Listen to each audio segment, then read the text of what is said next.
Europe 1, circuit court. Jusqu'à 14h, circuit court sur Europe 1 avec Maxime Switek et Anne Le Gall. Le portrait. Portrait d'une personnalité qui change le monde à son échelle, c'est tous les jours avec vous, Cyrielle Ariel. Et vous avez rencontré pour nous un retraité atypique, un ancien cadre du luxe et de la mode. Il a décidé de consacrer son temps à la sauvegarde des abeilles. Il s'appelle Thierry Dufresne. Oui, bonjour. En effet, Thierry Dufresne est bien loin de sa première vie professionnelle. Vous l'avez dit, il était dans le luxe. Il était notamment un cadre haut placé. Il a travaillé chez Chanel, Christian Lacroix ou encore Lanvin.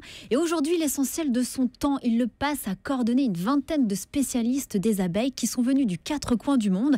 Il est également à l'origine du plus grand cheptel expérimental d'Europe qui regroupe plus de 1000 colonies, soit à peu près plus de 60 millions d'abeilles. Et tout ça, ça se passe en plein cœur du massif de la Sainte-Baume en Provence.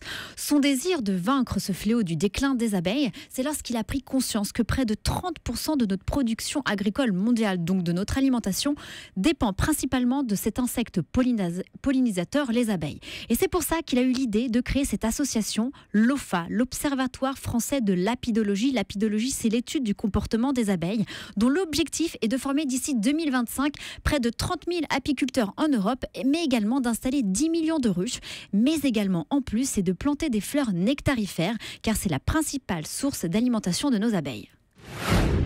La première chose, c'est de pouvoir comprendre la mortalité des abeilles. La deuxième chose, c'est de pouvoir l'analyser. Et ensuite, de pouvoir trouver des solutions.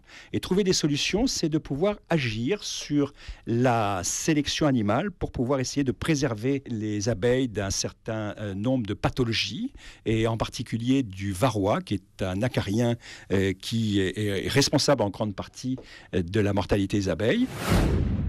Et comment ce retraité, qui n'était donc pas spécialiste des abeilles, a pu en arriver là ? Eh bien, c'est justement grâce à son audace, à sa curiosité, il déplace les montagnes, et c'est surtout cette envie justement de Thierry Dufresne, c'est de laisser une trace, notamment aux générations futures, et à commencer par ses 5 petits-enfants. C'est se sentir utile, certainement, mais c'est surtout une responsabilité. Il y a un moment donné où la société civile doit pouvoir s'engager lorsqu'elle dispose de temps, et on dispose du temps quand on commence à avoir les cheveux blancs. La trace qu'on peut laisser dans des actions comme ça sont des traces infimes, mais de la même façon que l'histoire des colibris, il faut être capable, chacun, de pouvoir apporter sa petite dose d'action qui va permettre peut-être à un moment de changer la Terre. Et on a beaucoup de chance aujourd'hui, nous tous, et vous le voyez dans l'émission que vous faites quotidiennement, on a beaucoup de chance d'être à une époque où les choses évoluent, bougent et sont comprises. Et il a raison. Il a raison. Et il y a un chiffre que Thierry Dufresne, justement, aime répéter car il est marquant. Car lorsqu'il est né, il y avait 2,5 milliards d'habitants sur cette planète. Aujourd'hui, nous sommes 7,6, soit 3 fois plus. D'où l'importance, selon lui, de garantir notre survie qui passe forcément par la sécurité alimentaire. Et pour suivre les travaux de Thierry Dufresne, rendez-vous sur www.ofapidologie.org. Merci Cyrielle, on vous retrouve demain.